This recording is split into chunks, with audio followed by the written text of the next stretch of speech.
Morning, friends. Jesus expresses his concern for our actions when we say one thing but do another, as we read in his word, quoted in Luke 6, verse 46.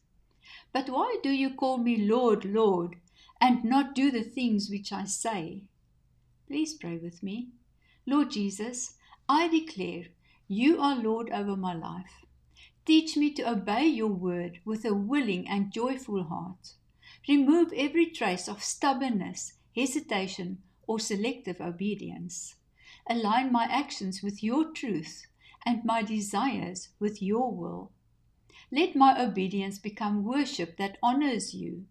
Strengthen me to follow your voice, even when it challenges my comfort.